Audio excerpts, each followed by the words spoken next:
गुरुदेव, मेरा एक प्रश्न है कि जिन पेरेंट्स को धर्म में रुचि होती है उनके बच्चे तो पाठशाला में अच्छे से आते हैं, लेकिन जिन पेरेंट्स को धर्म में रुचि नहीं होती उनको समझाना बड़ा मुश्किल होता है। तो गुरुदेव उनको कैसे समझाएं? समझाने के संबंध में कभी कभी क्या है, लोगों को पुण्य का नशा चढ़ जाता है तो वे समझते नहीं है। जब उनके थोड़ा पुण्य कम पड़ेगा फिर बहुत जल्दी वो मंदिर के रास्ते ढूंढते हुए आते हैं। जो सुख के दिनों में मंदिर का रास्ता नहीं ढूंढ पाता है उसे दुख के दिनों में पूछ करके आना पड़ता है कि मंदिर कहाँ है। सुख के दिनों में रास्ता मालूम है तो नहीं आता, तो ऐसा कर्म उसकी अवस्था बनाता है कि ऐसा दुख देता है कि वो फिर पूछता फिरता है कि भैया मंदिर कहाँ है। तो ऐसे लोग दुख के दिनों में पूछते हुए आएंगे रास्ता। ऐसे लोगों का हमने उदाहरण देखा है कि एक व्यक्ति मन चला बना रहे हमारे बच्चों को नहीं पढ़ाना, हमें नहीं पढ़ाना, क्या रखा है पाठशाला में। मैंने बेटा थोड़ा स्मार्ट थे, आधुनिक थे, और दूसरा बच्चा अरे तुम तो पाठशाला में बुद्धि हो, बैकमैन, पुराने आदमी हो। जिस समय उनके एक बेटा बिटिया थे, दोनों ने बड़े होने के बाद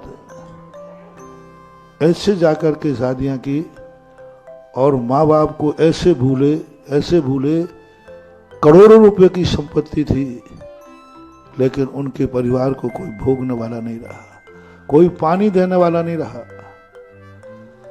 फिर वही सज्जन जो गिलानी करते थे, पड़ोसी वाले थे, उसके जाके पैर छुए। आज पता चला कि तुम्हारा धर्म, तुम्हारी पाठशाला ने, तुम्हारे दोनों बच्चे तुम्हारे घर में हैं और तुम जिंदा हो।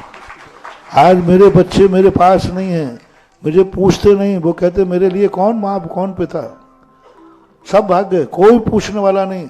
आज हम जन्म देने के बाद भी इस संपत्ति का क्या करें।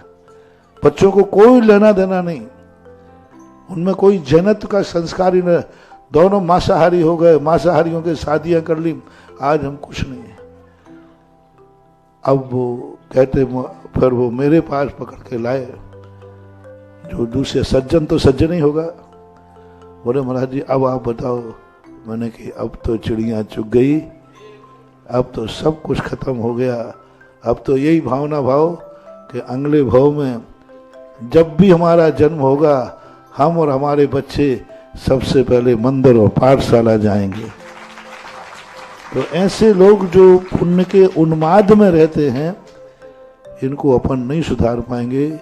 इनको एक दिन इनका कर्म ही ऐसा सुधारेगा कि वे मंदिर पूछते हुए आएंगे।